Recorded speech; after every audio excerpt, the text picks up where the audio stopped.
most welcome to the Kingdom of Lesotho. We are known to our friends as the Kingdom in the Sky.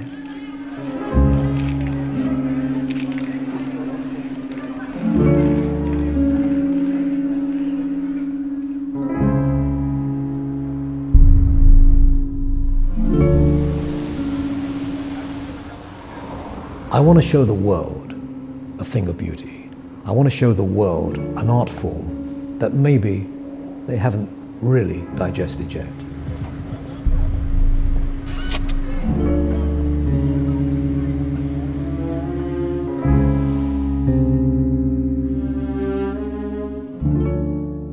The risks involved are big. I mean, a stone can break on the wheel.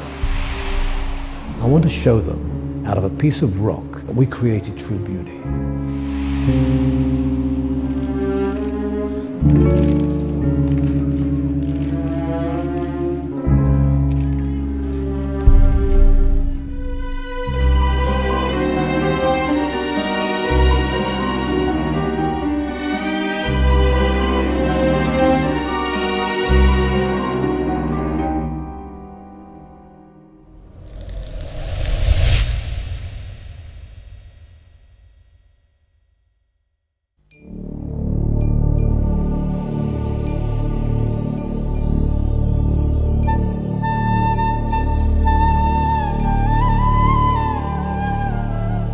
Diamonds are one of the greatest treasures known to man. They're found deep down in the earth. Millions of years, eruptions, volcanoes, movements in the earth push these diamonds out from the base of the earth. The rarity factor when you're mining for stones.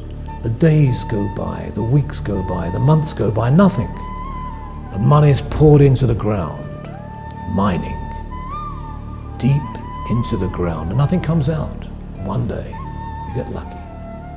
You get really lucky. A stone appears. But a stone like this, once in how long? Letseng Laterai, geographically and scenically the most spectacular diamond mining operation, lies 3,200 meters above sea level in the Kingdom of Lesotho. The 603 really was something out of this world. I remember when my colleague phoned me. I was offsite when the stone was recovered, and he said, "Are you standing or sitting down?" And I said, "I'm standing." He said, "Sit down." And I sat down, and he said, "Guess what? We just recovered the 603." And it was such a wonderful feeling. The mine employs 460 people. 70% of its revenue is from diamonds bigger than 10 carat. About 90% of these are gem grade, with a significant proportion graded as D color, the highest color grade for a diamond. As you look up there, you can see the water flow. There's a contact zone there between kimberlite and basalt. And more or less that area is where we found the 603 carat. On the contact zone, if you look closely and you film that area. Small surprise for the day we had that day.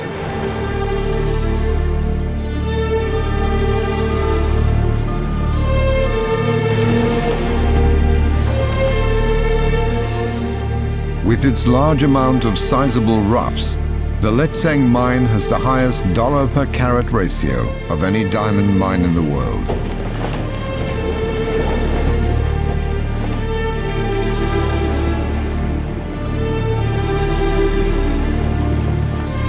Lay dormant then for 25 years until I actually came back, looked at the situation and said, here is an arrested mine just waiting to be redeveloped. The Lesotho needs it, the people need it, the skills are here. A lot of the workers that I had here in those old days were still around, and they said to me, you've got to come back, you've got to reopen the mine.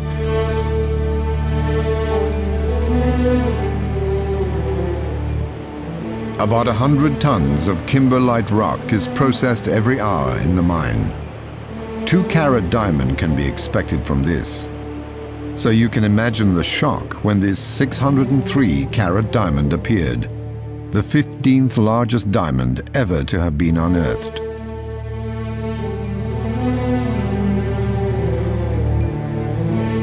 I first heard about the Lesotho promise, I would say, about 3 days after it was mined. We got very excited, and we knew straight away it was something we wanted to be involved in, and eventually we were given the chance to see the stone.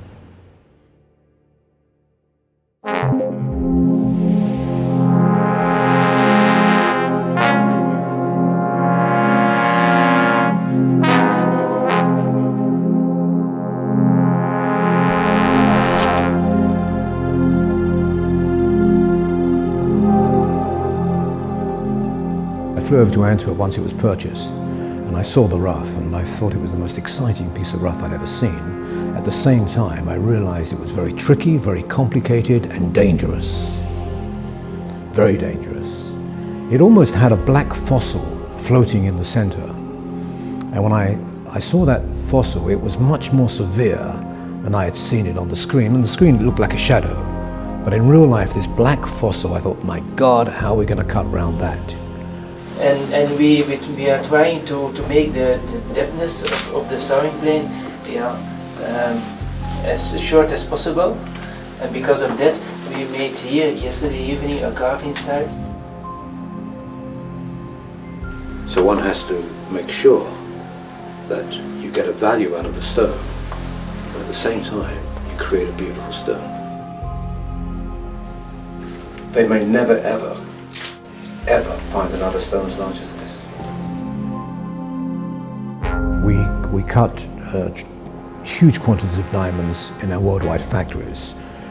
In South Africa, I think we have the largest production of large polished diamonds, and with our purchases from mines generally, our production in Antwerp has to be the leading production also. It took a dedicated team of 35 people, several months of in-depth analysis and examination, using the latest computer technology and expertise, before this stone was finally given the go-ahead for cutting and polishing. Diamonds are just too valuable. We have to get it right immediately, and that's why we plan so long. And that's why we hold our heart in our hands before making the first approach with our tools, which are not modern tools. They're very old-fashioned tools, they're hand tools. The only technology here is the computer. After the computer, we go back to the bench and we use the same sort of tools as we've been using for generations. And we start the process, the long process, and we start to walk that road.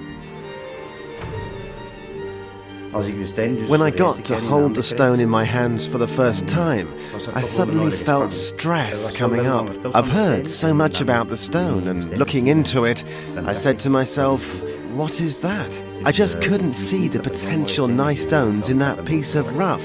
That stone full of black spots, inclusions and impurities. I thought this might not work. Johnny saw the stone, he gave me a full description, and I had a series of emails and photographs of the stone at every angle you can imagine. And I got very, very excited by the rough from those pictures. And we discussed the potential yield, we discussed the color, and Johnny with the eyes. And I had a lot of pleasure out of seeing it on the screen. I just couldn't get to Antwerp to see it. And the final decision was made basically by seeing this on the screen. Now the problem of this solution is the VS. There was one VS in the store, and it's situated there on the screen. And you could not avoid that. We could not avoid that, yes, and the table is touching that VS. Without that VS we could certainly make a bigger usher cut. We have here a nice emerald of 28 carats. Yes. This is completely black piece that we will cut away. Yes. And then you'll see if you have something inside. Yes. There was no possibility here to make a pair, right? Between 75 and 50 to make 260s or something? No. To make a couple. To make a couple. Because there is one big crack inside the stone, and that divides the stone in two pieces, and one piece is bigger than the other one, and we cannot change that. That's just the nature of this stone. Mr. Graf likes a hard shape, and he needs a hard shape. The next day, Johnny discussed the different options with Mr. Graf, and the final decisions were taken. So we decided to go for option number 3, which is the 80 carat pearl shape, more or less 80, then the 40 to 45 carat hard shape.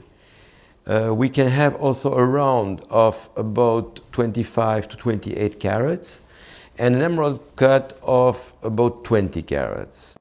Do you agree with that, Lawrence? And the long and hazardous journey could finally begin. From that piece of rock, our artisans went to work. We planned, we thought about it very, very carefully. We opened a little window and looked inside. And then through our computers, we planned and plotted different shapes and different ideas. And over a period of approaching 5 months, we eventually made up our mind which way to go. And I thought, well, if there's going to be a miracle in this industry, this is going to be the miracle. We're going to get these stones out of it.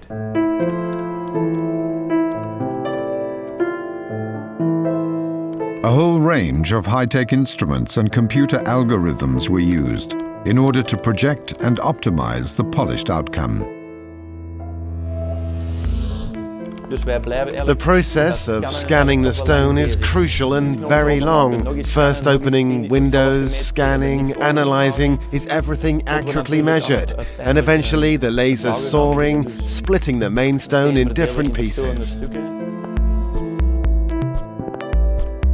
The modern technology of the laser has penetrated the ancient art of diamond cutting. This technology enables optimal yield.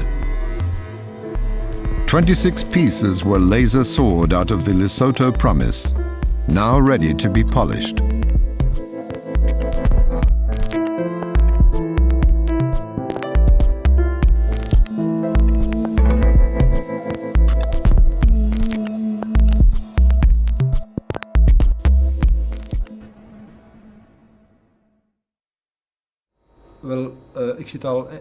I've been in the polishing business for many years now, and since the beginning I was very aware that a diamond, in spite of its shape and weight, has to be perfectly polished.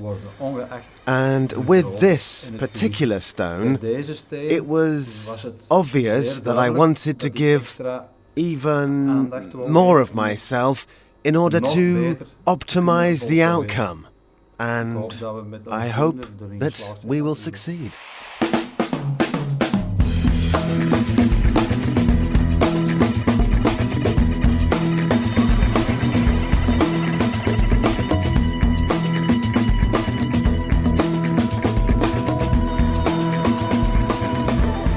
The 26 sword pieces are now in the hands of the highly skilled polishers, and during the long manufacturing process, it's business as usual.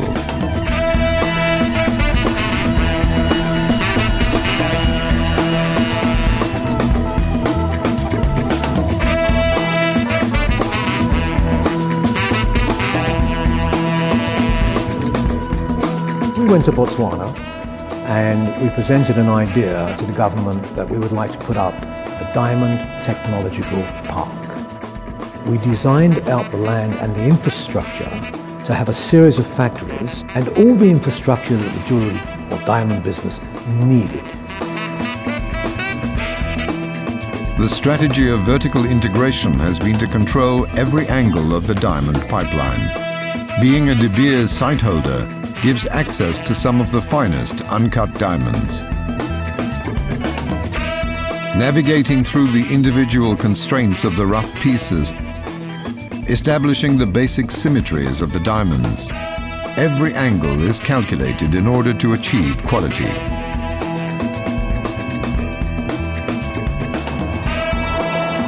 The House of Graf is synonymous with the most fabulous jewels in the world. Lawrence Graf has set an unsurpassed standard of excellence and innovation in the world of diamonds and fine jewelry. and it has been said that more important gem quality diamonds have passed through his hands than any other dealer. Graff diamond jewelry is exceptional. The quality, the style and workmanship are unparalleled.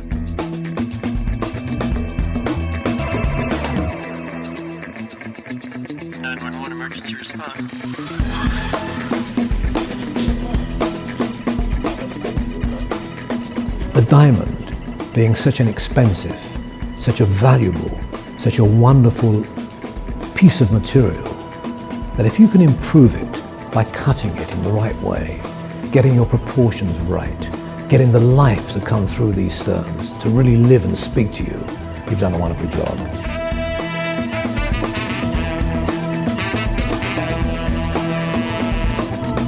Of course, I've been following stone by stone on its travels from the rough to the polish.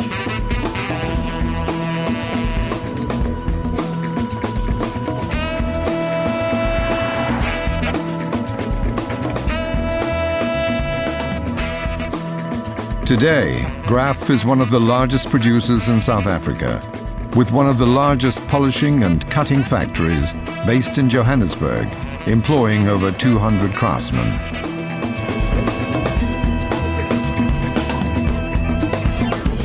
From the thousands of carats of diamonds being polished, only the best diamonds go into Graff retail stores around the world. From the mine to the ladies wearing the jewels. How beautiful, how sexy, how sensual. After a few months of a long and fascinating manufacturing process, the final facets are polished. The brilliance of each stone looks exceptional.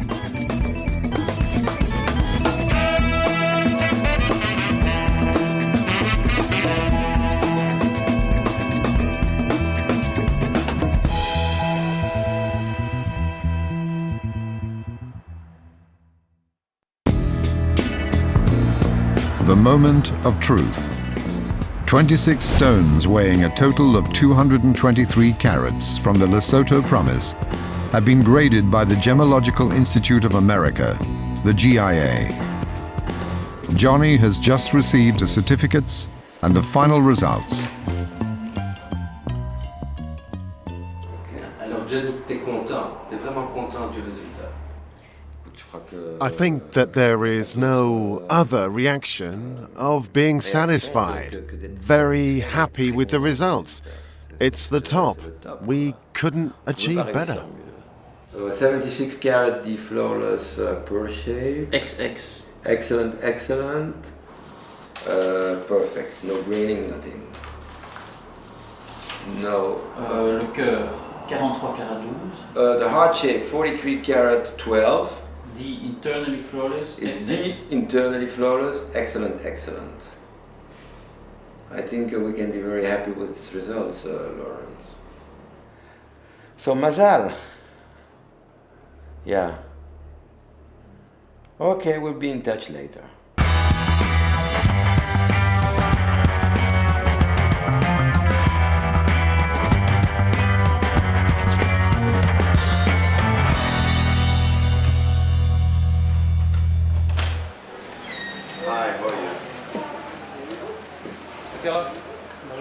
What's happening? Are you gonna? Have you got this box and the certificates? It was made in 1800, precisely.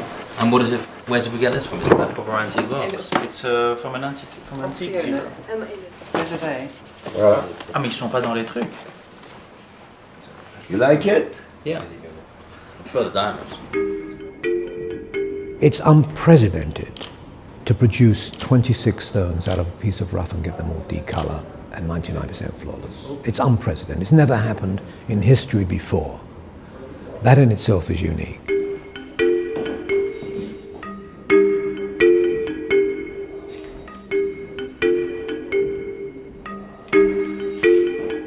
Each stone is a treasure. From the smallest to the largest, the material is exceptional. It really is the best I've ever seen. The whole question now is, are we going to make 26 women happy?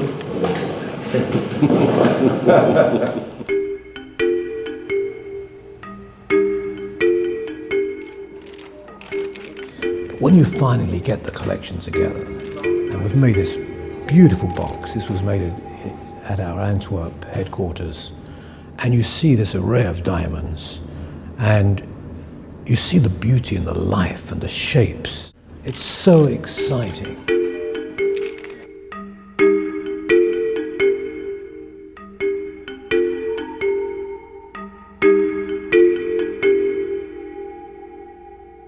The largest stone is 76.41 carats.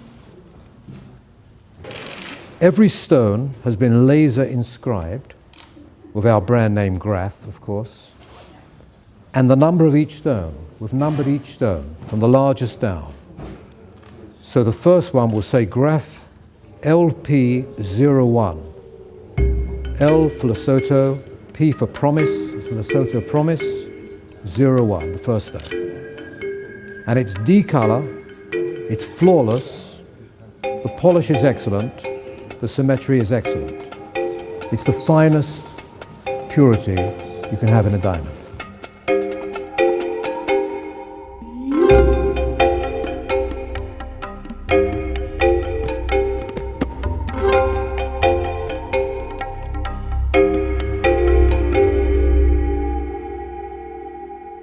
And I have to tell you that whether it's the larger stone or the smaller stone, the workmanship is unparalleled. Absolutely the same. Top diamond cutting. Wonderful proportions and a tremendous amount of life. Each stone is a ball of fire. That's the Graf cut.